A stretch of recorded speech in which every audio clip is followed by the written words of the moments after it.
Great. Welcome, everybody. Day number 4. Excited to have you here. We'll jump right in with today's class. As we move into the program, as we get into more complexity in terms of breathing patterns, in terms of instructions, it's always important that you don't get lost in complexity. And even more important, that you realize the value you provide your coaching clients is not in complexity, it's in simplicity. The best way that you can be of service is to make things simple, accessible, and meaningful. By meaningful, actually delivering results. And that doesn't necessarily correlate with complexity or difficulty in terms of practice.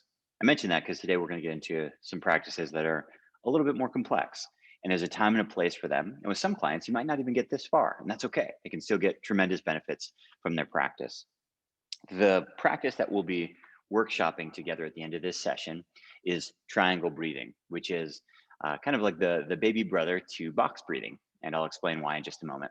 Before we do that, we've been practicing alternate nostril breathing, and I want to do a quick tutorial. We won't workshop that one today, but I want to do a quick tutorial because people get confused very quickly. First thing is we use this pranayama mudra, and it looks like this. You can do it with me. You take your first 2 fingers and pull them down. Those last 2 fingers stick up. Now, I know you will complain immediately and say, Lucas, that little ring finger, it doesn't want to go up there. I know it doesn't, but you have to keep encouraging it. Why does it matter? Why don't I just do like this? Well, this is a hand position that you use when you're 7 years old and jumping in the swimming pool. And so it's not a very mindful pattern. It's also kind of sloppy. Your whole hand starts to cover your face. Why don't I stick my 2 fingers on my forehead like I see people doing on Instagram? You can do that. I would really discourage you from doing it. I would never stick my 2 fingers here. I would never stick my 2 fingers here, and I would never stick fingers down the base of my spine. These are some of the most sensitive, highest nerve ending places energetically in your body. It's just a very funny place to stick your hand. I'll give you an example. Let's say you went up to somebody and you stuck your fingers right here. What would they do? They would probably curse your name, right? Or let's say you stick 2 fingers and put them right in somebody's, right in their navel, right in their belly button. Very unpleasant, very, very unpleasant. Same with their perineum. These are not areas that you want to drag your hand over constantly. It's just a really bad idea. Why do people do this? Because it's easier. That's why they do it. I'd encourage you to weather the storm and practice with a proper pranayama mudra. It's worth it. It's the proper position. It's the way to go. When you go skiing for the first time, yeah, you do snowplow and you get through snowplow for a while, and then eventually you start to learn to ski properly. It's the same idea, but let's skip the snowplow and let's just go straight here. You'll get through it pretty quickly. Just take your other hand and encourage those last 2 fingers to go up. You get a lot of pushback from this. Lucas, this is stupid. I just want to go like this. This is not a mindful position. Lucas, I just want to stick my hand over my face. This gets sloppy really, really quickly. And again, dragging your hand across those nerve endings, it's not a very clean way to practice. This is the proper position. You can learn it, I promise. I know it feels a little funny at first, but those last 2 fingers will get used to it. The thumb controls my right nostril. My ring finger controls my left nostril. And very important, when you close your nostrils, do it deliberately. Do it deliberately. And when you close both nostrils, close deliberately. That's not a gentle close. That's not a thumb over the hole of your nose. That's a pushing your nostril closed, squishing it closed. What we're attempting to do here is to trigger something called the mammalian dive reflex. You've all seen this before. Some of you are around my age. You grew up listening to Nirvana, right? You look at Nirvana's Nevermind album back in the days when people used to make albums. There's a baby floating in the water, right? Swimming for a dollar bill. Some of you guys have seen this before. Some of you are going, old man, what are you talking about? If you've ever seen a baby, babies instinctively hold their breath underwater, right? And then at a certain age, they stop doing it. But this is the mammalian dive reflex. On a really practical level, what happens is when you go in the water, even just your face in the water, your heart rate slows and your system starts to calm down. We don't know why this happens, but people speculate that it's a carryover from some time when apparently we were fish or dolphins. I find it very hard to believe that any of that was true, but apparently evolutionists say that at one point we were, swimming mammals in the water. Whether that's true or not, what is definitely true is the mammalian dive reflex. We've got it. We've definitely got it. And when you pinch your nose like this, it helps you to relax. How do I know this is true? Do I have double-blind studies? No, but every single person who holds their breath all around the world, they all do this. They all close their nose. And so the anecdotal evidence is absolutely overwhelming. It's helpful. We are not trying to cover up our nose like this. We're not trying to use an external holder on our nose. We use our own hand and we do this as part of mindfulness. Keep in mind that pranayama, yoga breathing, is what I like to think of as forced mindfulness, forced mindfulness. What is mindfulness? People have different definitions, but if we think about it as being grounded and present in this moment, whatever you're doing, whether you're walking the dog or cooking, or in this case, breathing, using external tools, using shortcuts, that's not part of mindfulness. That's a shortcut around. And so when we think about breathing as forced mindfulness, we want to make very deliberate choices, not just stick our hand on our face and take shortcuts. It's worth learning. I'm spending a lot of time on this because I get dozens of questions. Lucas, this is the worst position. Let me just put my hand on my face, or I have this nose plug that I use for swimming. Can I use that? I would encourage you not to. Learn the proper position. It's worthy of learning, and you'll learn it pretty quickly. Right nostril, left nostril, pinch for both. We're practicing right now alternate nostril breathing with a rate of 4-4. It's a 1-to-1 ratio. 4-4 with no retention. Alternate nostril breathing can be turned into a whiskey category practice very quickly. Let's rewind to our yoga body breathing practice. How would we do that? We'd slow it down. How would we slow it down? Instead of going 4-4, 4-4, we might go 4-8, 4-8. We also might go 4-4-8, 4-4-8. We also might go 4-8-8, 4-8-8. And now what happens? Yeah, Lucas, let's do that one. Stop for a second. Remember what I said, if you add complexity, it doesn't necessarily add value. With yoga poses, we can push. With exercise, we can push. Even with meditation, I wouldn't do it with meditation, but with breathing, you definitely can't push. So the moment somebody feels out of breath, the moment someone feels breath hunger, they feel outside their comfort zone, instead of it being a beneficial session with you, it's become counterproductive. Met this great guy, Lucas, he does his breathing practice, but guess what? I came out of this session feeling totally anxious and wired and kind of upset in my stomach because I felt breath hunger, not what we're looking for. So we're teaching alternate nostril as a water category practice, but pretty much every water category practice could be turned into a whiskey category practice if we slowed it down.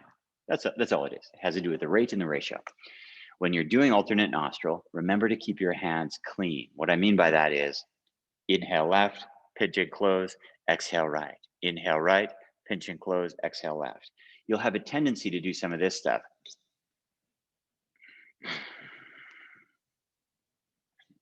We want to make it really, really methodical, right? Moving as deliberately as you can. Your right hand comes up, your right hand goes down. Close the nostril, pinch, switch the nostril, pinch, switch the nostril, pinch. Really clear, methodical movements, mindful movements. Think about it like walking in a Zen garden. That's what we're attempting to do. I see people do this kind of stuff. Totally silly. Don't do that. See people doing this, none of that stuff. Really, really clean. Take the time. Again, think of it like a mindful walk through the garden. We'll come back to alternate nostril later. Despite the fact that it's one of the most commonly taught pranayama practices in the world, it's taught very poorly and almost no one's able to practice it because people go too far with it too quickly. Students get frustrated and they leave it on the wayside. I've taken thousands of classes from different teachers around the world. Very rarely does this practice land in sessions. It takes a bit of time to build up to there that most teachers don't have the patience for. Okay, the practice that we'll be workshopping today is not alternate nostril. We'll leave that one, we'll come back to it. But instead is triangle breathing. Triangle. What's a triangle? Well, we'll go 4 on the way up, 4 at the top, 4 on the way down. That's the triangle, right? What's a box? Well, instead of being a triangle, it's a box. But the box is a slower breath because we had that 4 at the bottom. Box breathing is also more intense because holding your breath at the bottom is more intense. Why? Why is it more intense? We'll learn about this today in the physiology of breathing, but it's important to remember that the hunger for breath is not from lack of oxygen. The hunger for breath is from CO2. When CO2 builds up, it triggers a breath hunger response. And that's when your body goes, Lucas, give me air. And so when my lungs are all the way filled with air, remember from our first lesson, our science of breath, what do we have in that breath? It's like almost 80% nitrogen, right? 20 to 21% oxygen, just a little bit of CO2, which means, say I've got about 5.5 liters of capacity here. As the CO2 from my body enters my lungs, it's diluted, right? It's kind of like a mixed drink or a shot. I apologize for all the alcohol references. It's not like it's some obsession or anything like that. It's the only way. It's just an easy metaphor for people to understand, right? So let's imagine you're all the way full. That's like a glass full of seltzer water, and then a shot is put in. When you're all the way empty, the shot is direct because every little bit of CO2 is suddenly felt. And by felt, I mean it triggers breath hunger. We'll explain this more in our physiology class today. But just remember that when you're hungry for air, it's not because you are out of oxygen, it's because the CO2 has built up. This is really important for understand why there are people drowning all over the place, messing around with breathing. We'll unpack this today. Triangle breathing is a really simple pattern, and the shape is very helpful. In fact, we have some new animations, which we'll share with you guys probably by the end of next week, that you can play online. It helps you to follow along. So how does it work? The triangle works like this. Inhale.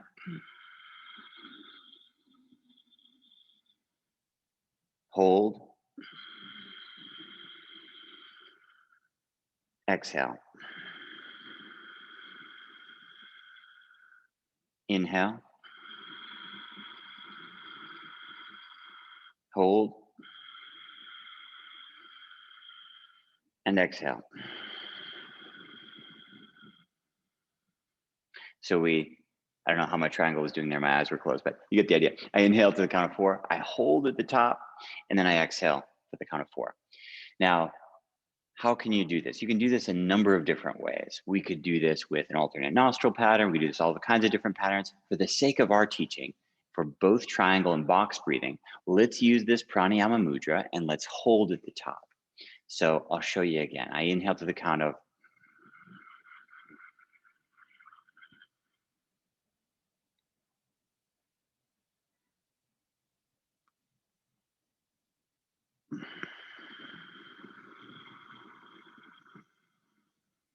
I inhale.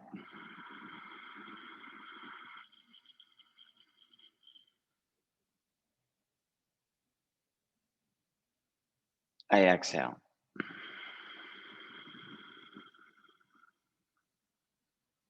Inhale.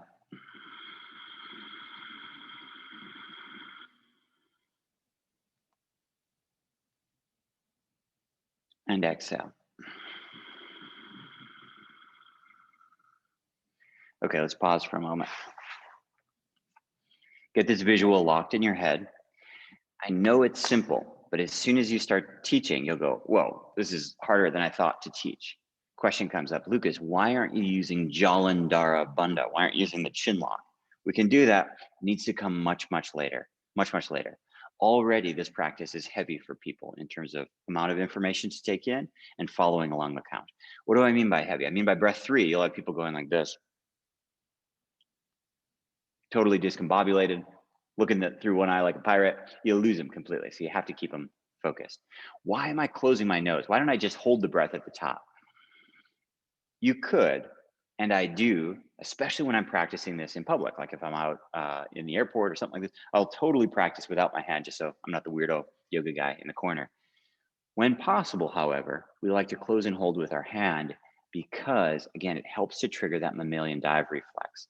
It eventually becomes part of a trifecta of locks as well. Jalandhara, Uddiyana, Mula Bandha that we chatted about yesterday. But let's shelf that for the moment. And just remember that it's part of sealing things off. I'm in no way pushing against my hold. Not that. It's just an energetic closing off.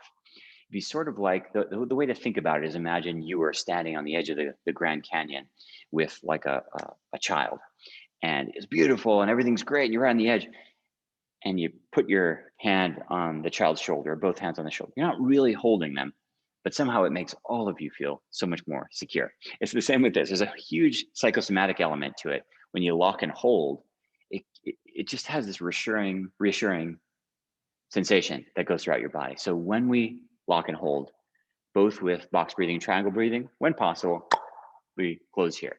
Now, if it's not possible, it's okay. like I said, if you're in public and things like this, but it is better and it will have more of a relaxing effect. So we're doing 4 on the way in, 4, 4 on the way out. One other thing, which again sounds very simple, but it'll trip you up, is when you inhale, count up. When you exhale, count down. It's just logical. It works better for people's brains. Here's how I do it. I inhale, count up, 1, 2, 3, 4. I continue to count up. When I hold, 1, 2, 3, 4, and then I count down, 4, 3, 2, 1. And if there's a retention at the bottom, I again count down. As a coach, as a teacher, it's very important that you make those decisions for yourself so you can take that decision making off your plate and focus on your student. If you're wondering, do I count up or do I count down? You'll spend way too much of your cognitive load on stuff that doesn't matter, on logistics, essentially. You need to make these decisions. So on the inhale, we count up. As we hold at the top, we also count up. As we exhale, we count down, both with our fingers or our voice, whatever we're doing. And if you were to hold at the bottom, like in box breathing, you would also count down. Inhale, 1, 2, 3, 4. Close your nose, hold, 1, 2, 3, 4. Release your nose and exhale, 4, 3, 2, 1. Whisper sound, both on the inhale and the exhale. Silent pause on all 3 corners of my triangle. That means inhale, 1, 2, 3, 4. Bing. Hold, 1, 2, 3, 4. Bing. Exhale, 4, 3, 2, 1. Bing. That bing is the silent pause at the edge of my triangle. Triangle breathing is a lot more accessible than box breathing. And by accessible, I mean box breathing will make a lot of your students panic a little bit. They'll get a little bit uncomfortable, whereas triangle breathing is still pretty accessible. In order for triangle breathing to fall into a whiskey category, again, we're aiming for less than 4 breaths per minute. But many of you will get out your clock today and you'll be teaching this. And you'll go, Lucas, I think I'm teaching like 4 breaths per minute or even 5 breaths per minute. I don't think this is whiskey. That's okay. That's okay for a beginner, because you'll find that by round 6 or 7 or 8, you'll start to creep down into that 4, 3, maybe even 2 breaths per minute range, and that's okay. I want to emphasize that because when you work with a newer student and you're teaching them 4-8 breathing, box breathing, triangle breathing, you won't always be exactly at that whiskey rate right away. It'll be too slow for them. The good news is they'll make progress very quickly, sometimes even within the span of those 10 rounds. And it's completely okay to do a water breathing practice at any time you were planning to do a whiskey practice. So let's say you're working with a client who's primarily focused on sleep. You're working with them at 9 o'clock at night. They're planning to go to bed in an hour and they can't breathe slow enough to do a technical whiskey category practice. Totally fine if you're doing a whiskey pattern, like 4-8 breathing, triangle breathing, box breathing, but you're doing it a little bit faster. Totally fine. You will ease into that very, very quickly. It's kind of like, let's use a different analogy. Let's imagine someone was learning to run and they were just not in very good shape and their knees were hurting, their ankles were hurting, and they went out for a run and they ran really slow, like a let's say a 12 or a 13-minute mile. And you go, I think that's like not even jogging. I think that's like walking. It's definitely not a, who cares, right? It's all good. They'll move into it. They'll work into it slowly over time. Triangle breathing. Imagine that triangle. Inhale for 4, hold for 4, exhale for 4, inhale for 4. And each round, which is a complete inhale and exhale, is that's one round. One round always is an inhale and exhale. We move our finger on the inhale. Inhale, 1, 2, 3, 4. Hold 1, 2, 3, 4. Exhale 4, 3, 2, 1. Inhale 1. That's when I move my finger. Already you're going, yeah, this is really easy. And then you go, oh, wait, the fingers. Oh, wait, the ocean breathing. Oh, wait, close my nose. This is exactly right. It's deceptively simple. And this is where a lot of teachers go sideways. This is why you go into yoga class and the teacher goes, yeah, let's all do alternate nostril. We'll inhale for 4, lock and hold for 8, lift our chin and then exhale for 8. Everybody goes, yeah, yeah, yeah. And then 3 breaths in, people are going like this. They're just totally sideways lost. This is where it gets lost. Super important that you just spoon feed. It doesn't take that long. Spoon feed. Little by little, mostly we'll be working with clients in 4 sessions, or the equivalent of about 4 weeks with most of our clients. By the end of those 4 weeks, you can make big progress, but don't try to do it day one. triangle breathing. We'll workshop this at the end of today's session. Let's jump in. We'll talk about physiology of breathing. And this is this will help go a little bit, well, quite a bit deeper with a lot of these core concepts that we've been chatting about already. Let me find my presentation here. Okay. Physiology of breathing. When we talk about physiology, this is really just the mechanisms, how things work together when we're thinking about breathing. Our agenda, some of this is repetitive to reinforce what we chatted about before. Some of this is new. Some of this we've touched on in our Q&A. All of it's really, really relevant. We'll talk about the 3 phases of yoga breathing again: diaphragm, intercostals, accessories, and then reversing. We'll talk about nose versus mouth breathing. This comes up again and again, of course. We'll talk about blood oxygen, CO2 levels, the pH in your blood, so we can understand a little bit better exactly what that looks like. And then this concept of breath hunger, which is a really important one. Okay, first thing to think about is with our 3-phase yogic breath, the breath is not originating here. If you go to your average person on the street and go take a deep breath, they'll go like this. They start with their accessory muscles and their intercostal muscles. That's not what we're looking for. Take the visual, imagine the monk, the rabbi, the priest, the whatever, the nun. If you went to them and said, hey, take a deep breath, what would they do? Well, very often they're in this like permanent perma-slouch, right? I don't know if you've spent much time in temples or anything. They're in kind of a perma-slouch position. That's what we're looking for, right? The breath starts down here. My jellyfish diaphragm contracts. Boom, phase 1. As I start to fill up, I see a slight movement as my intercostal muscles, my baby back ribs here, they engage a little bit. And then ever so slightly in a full breath, my clavicle bones, my collarbones would lift ever so slightly, and then reverse. 3, 2, 1. As a number of you have noted, you're like, I'm not sure if I'm really doing it right. I definitely feel my diaphragm working. I'm not sure about the others. Don't worry about it so much. We really focus on prioritizing diaphragmatic breathing. As long as this one initiates, all is good. In fact, for some practices, we mostly focus on diaphragmatic breathing, like the 4A belly breath, for example. That's okay.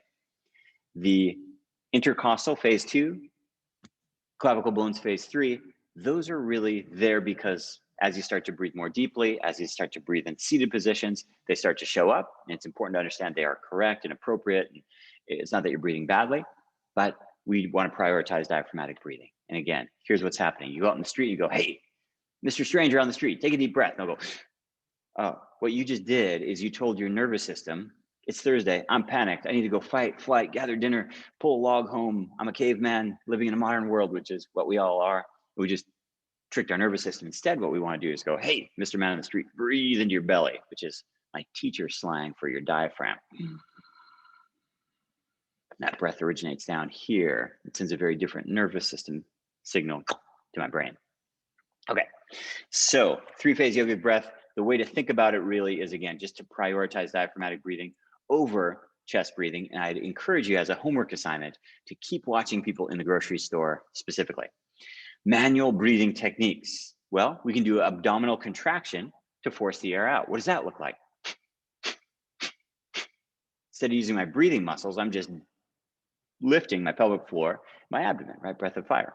We can do side flexion, which we were looking at the other day. If you put your hands at your sides and you just relax and don't hold the breath at all, just stay somewhere mid-breath and you flex your spine to the side. Not sure if you can hear that, but if you exaggerate the movement, you'll feel CPR, obviously. Some of you have first aid training, manual breathing. There are CPAP machines. So CPAP machines are breathing devices, which we'll chat about in our sleep module, which are very common and becoming more common all the time because a lot of people have breathing problems. These are all assisted ways that we can externally breathe. Let's chat a little bit about nose and mouth breathing.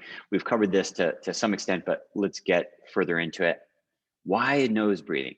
Nose is for breathing, mouth is for eating, except for exercise and a couple of other exceptions, like if my nose is blocked out. I'll say that again. Nose is for breathing, mouth is for eating, with the exception of exercise and a couple of other times, like when my nose is blocked out. What happens when I breathe through my nose? Number one thing it does is temperature control, humidifies and purifies the air. Your nose is kind of like a HEPA air filter. It's designed to warm up the air, humidify the air, and purify the air.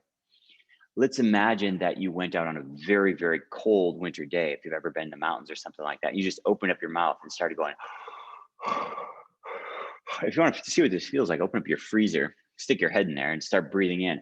You'll feel dry and cold, and you'll feel it deep down into your guts. Like it goes in very quickly. Your nose humidifies, temperature controls, and even filters some particulate and things in the air. That's what it's designed for. It adds friction, which helps you to control your breath. When you control your breath, you control your nervous system. So again, someone who is out of control, anxious, overwhelmed, they'll be high up in their chest, breathing through their mouth. Somebody who's cool, calm, and collected will be breathing through their nose. That added friction controls the breath, controls the flow, controls your nervous system. Inside your nose, there are neuroreceptors. These are just signals to your brain. There's neuroreceptors all over the place. I mean, I can sense air and cool and temperature, but there's neuroreceptors inside your nose that tell your brain, hey, Lucas is cool, calm, and collected. Obviously, if I was running from a tiger, I'm probably not going to. I'm probably going to. Some of you might have seen this documentary. What is it called? I'm forgetting. Last Call, Last Dance. I don't know, the Michael Jordan documentary. I can never remember the names of these things, but great documentary. Actually, I'm not a sports guy at all. But if you look at so many of the old video clips from the 90s of Michael Jordan, arguably one of the better basketball players of all time, his tongue's hanging out, right? MJ tongue, they call it. What is he doing? Fight or flight mode. What's he doing? Mouth breathing. What's he doing? Slam dunking, attacking. This is simulated war, right? So if you have your mouth hanging open, that'd be totally appropriate if you're going for the layup or the slam dunk. But if you are trying to stay calm in your afternoon Zoom meeting, probably not the best idea, right? Your nose breathing impacts jaw development in small children, as we chatted about the other day in the Q&A, especially at night. If a young child is forced to breathe through their mouth due to some sort of obstruction or poor breathing pattern or dental abnormalities, orthodontal abnormalities, can actually affect the way that a jaw develops. Specifically, it'll develop much narrower and the jaw, a smaller jaw. Definitely affects the quality of your sleep. Nose breathing is crucial for sleep. We'll do a module on sleep, but it's very important. And this is very new research, but nose breathing also adds a little bit of nitric oxide, NO, nitric oxide, to your breath. It comes through your nose only, comes through your sinuses. It's a very small amount. Nitric oxide has a very similar effect to CO2 in that it's vasodilating, right? And it's relaxing on your body. It's very healthy. So we get that through nose breathing, not through mouth breathing. Almost all of the benefits of nose breathing are on the inhale. And I mention that because during exercise, some forms of exercise, we do inhale nose, exhale mouth. And as I mentioned, some runners like to try. I personally don't do it, but I support the idea. And the idea is, let me try to hack my nervous system. Let me get the best of both worlds. I need to breathe fast to get rid of CO2 and keep my body balanced. But let me see if I can do the best of both worlds and get the benefits of nasal breathing, filtration, temperature control, humidity, and neuro signaling to my brain that I'm cool, calm, and collected, nitric oxide, all those different things. But I'll exhale through my mouth so that my body doesn't feel overwhelmed. Again, I don't do this personally, but this is what people are trying to achieve. And it's a noble aspiration. Nitric oxide production, NO is produced in your paranasal sinuses. This is where it is. It's a really strong vasodilator and bronchodilator. Like CO2, it opens you up, which is really great. Healthy nitric oxide levels are associated with circulation and heart health, and NO has a very short half-life in your body. It doesn't last very long at all, which means you need to replenish it, which means you need to keep breathing through your nose. This NO research is still relatively new, so there's probably more to be discovered about this. When we look at O2 and CO2, this is one that I think at least 3 people yesterday were a little bit tripped up, which probably means there's about 30 of you who are a little tripped up on this. So let's think about this, CO2 and O2. We already know that yoga breathing is about managing your CO2. It's about increasing or decreasing. Our oxygen, we're not messing with so much, but our CO2, we're manipulating quite heavily. When we breathe fast,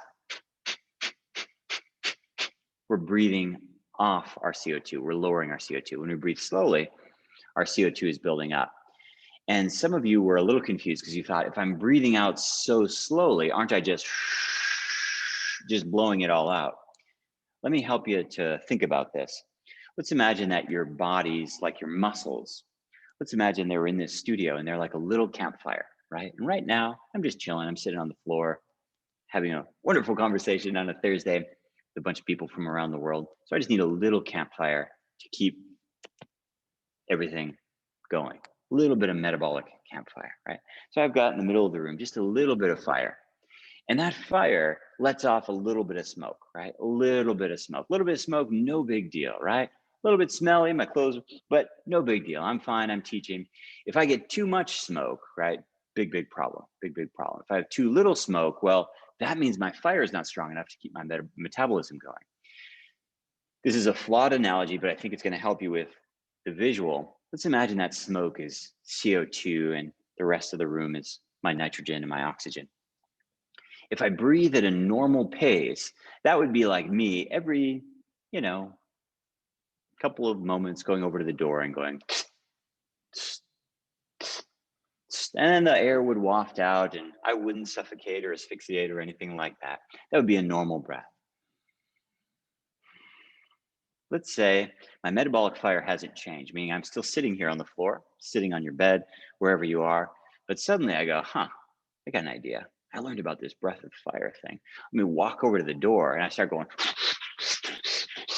and the air just goes, and suddenly the air looks totally clean. You're like, Lucas, how are you burning that campfire? There's no smoke in the room. Oh, I just opened the door a bunch of times. I keep doing it. Clear room, campfire, clear room, campfire, right? Now what happens? I go, I'm getting really tired. I'm not gonna open that door anymore. I'm just gonna open it every once in a while. Suddenly smoke's filling the room. I go over a little bit of it goes away, but think of that smoke like CO2, right? And so the metabolic byproduct of like running or movement or exercise is going to be CO2. So anytime I crank up that little campfire that I have going, I'm going to have more CO2.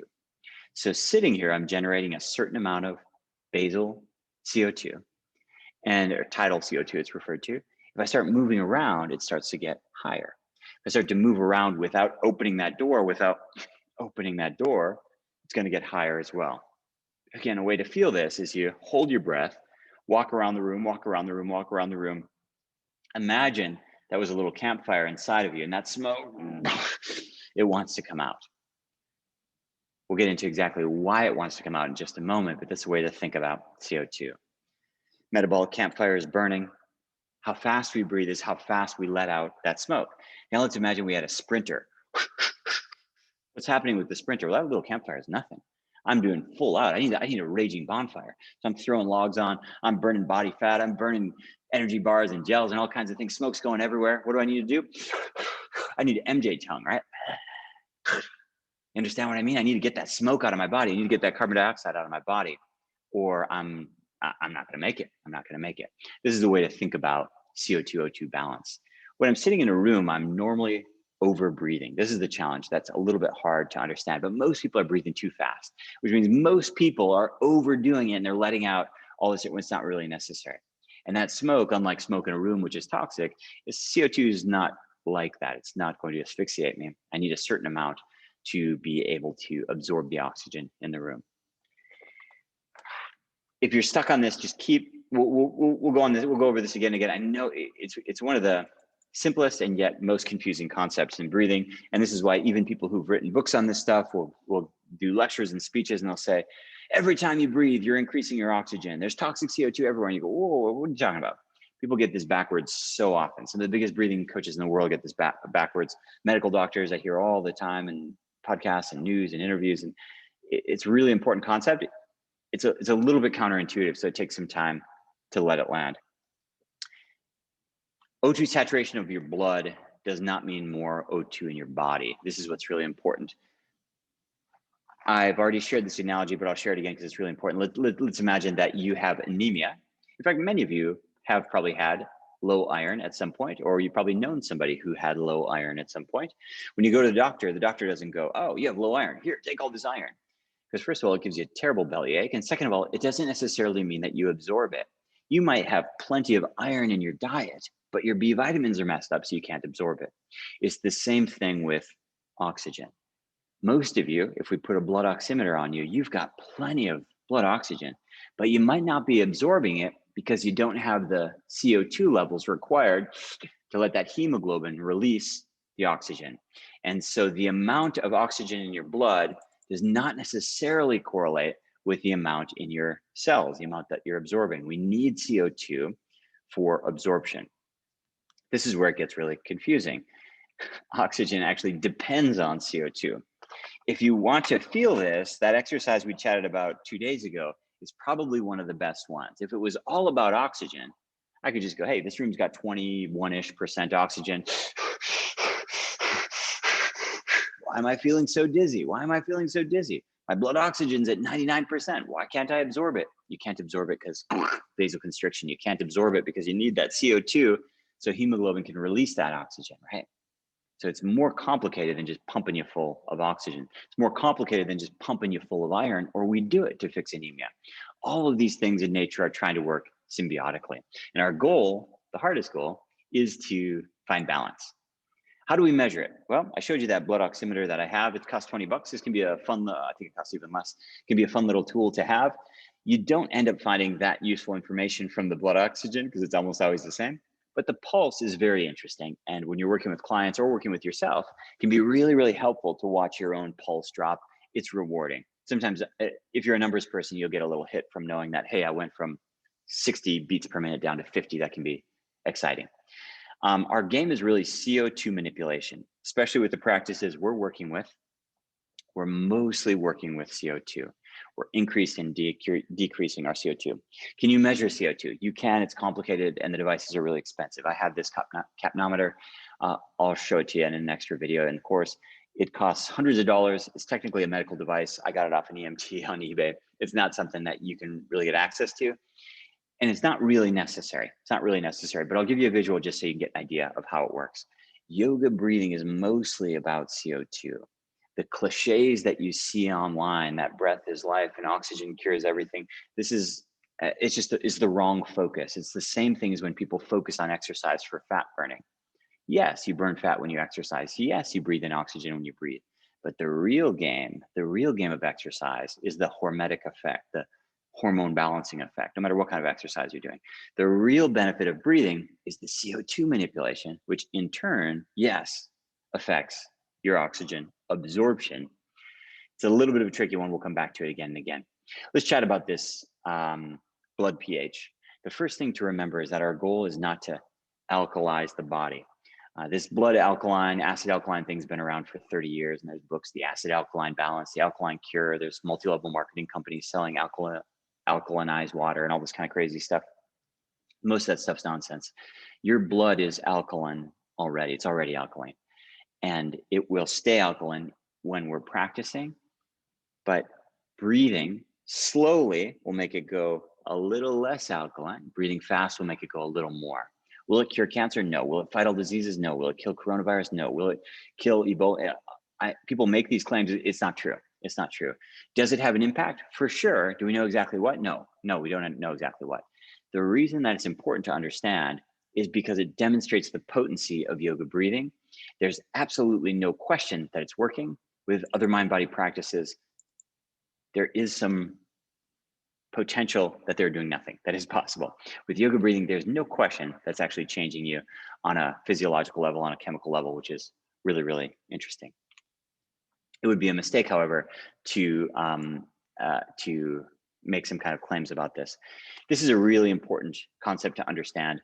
When you see people getting into trouble with breath work, apnea, when you see people drowning in their bathtub, when you see people do breathing feats and things like this, in many cases, what they're doing is manipulating CO2. Here's what happens. When you get hungry for breath, what your body is feeling is CO2. It's feeling that CO2 buildup. That's what makes you hungry for breath, not a lack of oxygen. This is a very weird concept. I just want you to wrap your head around this. Just think about what I'm saying here. So my blood oxygen can go very low, 70%, 60%, 50%. My body doesn't feel that. It doesn't know what's going on.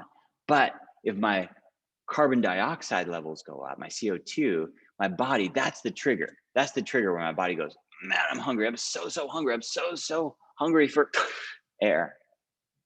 Let's imagine you're a 12-year-old and your cousin throws a ring on the bottom of the swimming pool. It's really deep. It's like 12 feet deep. And you go down there and you get the ring and you look up and you go, oh no. And as you're kicking up, you feel, you know what I'm talking about? That breath hunger didn't come from lack of oxygen. Your oxygen's still fine. You were down for like 15 seconds. It's still fine, I promise you. But your CO2 levels went up. You were down under there for 15 seconds. Your blood oxygen levels didn't change. But what happened is my campfire, because I was kicking and swimming and kicking and swimming, my campfire started cooking, my metabolic campfire. Smoke started building, CO2 started building, and my body reacts to the CO2, not the oxygen. Because my oxygen is totally fine. I can stay under there for 2.5 minutes, no problem. My body feels that CO2 building up and it goes, Lucas, you're 12 years old. What are you doing? I thought I was going to die. You weren't going to die at all. I thought I was going to pass out. No, you weren't. You weren't going to pass out at all. You're underwater for like 15 seconds, right? But it feels like you're going to explode. That is CO2. Why is this important? Because guess what happens? CO2 levels down, down, down, down, down. Hold my breath. I feel nothing. I feel nothing.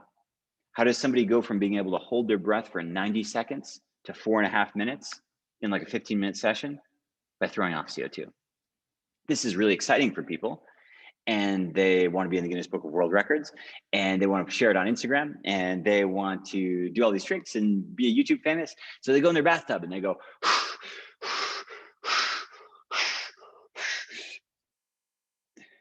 2 minutes, 3 minutes, 4 minutes. Finally, the CO2 starts to build up and they get too hungry. They breathe in, but their blood oxygen is going, but they don't feel it. They don't feel it. When you hear about shallow water blackouts, when you hear about people messing around with apnea training and breath training and passing out, it's very often this way. Now, are there other techniques? Totally. Do all free divers do this? No. Are there super safe free divers? For sure. Are there super safe spear fishermen? Yes, for sure. But a lot of people are messing with their CO2 because it's so predictable. David Blaine, magicians, all these guys, it's so predictable that you can literally take somebody who could never hold their breath for 2 minutes and get them over 4 minutes in a 15-minute session, and people get really excited. Now, if you're doing this on top of your bed or sitting on the floor like this, worst case scenario, I tip over and hit my head. If you're up on the bed, maybe you roll over and hit the floor. If you're in the bathtub, maybe you fall over and drown. That sounds like a real exaggeration, but people are doing it every day. It's a very, very unusual feeling to hold your breath for 4.5, 5 minutes, which almost anyone can learn. It's very, very unusual. And you go, whoa. And really quickly, people get really cocky and they start practicing alone in water. Oh, Lucas, nobody practices alone. That's so dangerous. Yes, they do. Because your friend doesn't want to watch you for 5 minutes holding your breath, and neither does your partner, neither does your spouse. So you're all alone in the bathtub. And that's when people drown. It happens all the time. It happens really regularly in all kinds of apnea training situations. There's stories of extremely, extremely proficient breathers who still take it too far. If your body doesn't have the feeling for it, if it can't feel that blood oxygen going down, which it can't, you can trick your body into going too far. And if you start to metabolically pump that fire by kicking, by running, by swimming, if you're underwater, it goes up even faster. So breath hunger is caused by increased CO2, not by a lack of oxygen. This is, again, a really crucial understanding in terms of how these things work. Okay, key learning from this module, and we'll jump in and we'll do our triangle breathing.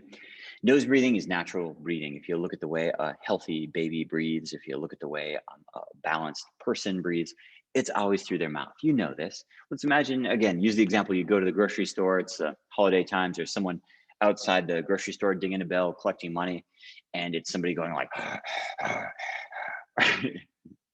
not welcoming, right? Not safe. You have somebody relaxing in a chair, you know, they brought their lawn chair and their belly's kind of hanging out, their mouth is closed. Oh, Merry Christmas. You feel a lot more welcome. Nose is for breathing, mouth is for eating and exercise. Breathing exercises are very, very powerful. They can affect the pH of your blood. They can affect your nervous system faster than any pill, faster than any practice that I've come across. And so it's really important to remember, finally, that when you feel breath hunger, whether you're doing triangle breathing, whether you're doing breath holding, like in any of our breath testing, whether you're swimming in the swimming pool, what you're feeling is not oxygen, not a low oxygen. What you're feeling is CO2. I'm emphasizing that because yoga breathing is a game of CO2. All of these games are mostly about the game of CO2. You need to learn about CO2. We need to build up CO2 tolerance. We need to respect CO2 and understand how to manipulate it. This is what the whole practice is really about. Okay, here's what we do now. I'll break up into groups. We'll do triangle breathing.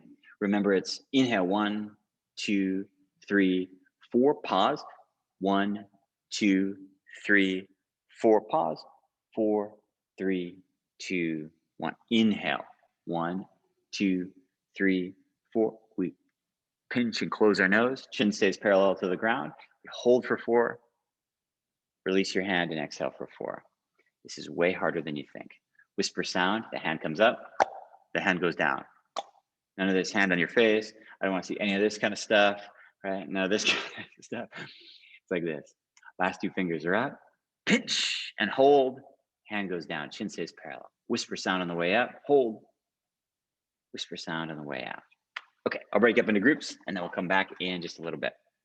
If you end up in a group with nobody there, I'll try to put you in smaller groups. If you end up in a group with nobody there, just raise your hand in Zoom and I will come find you.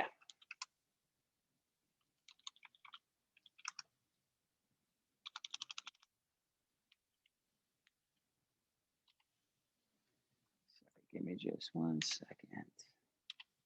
Okay, and off you go.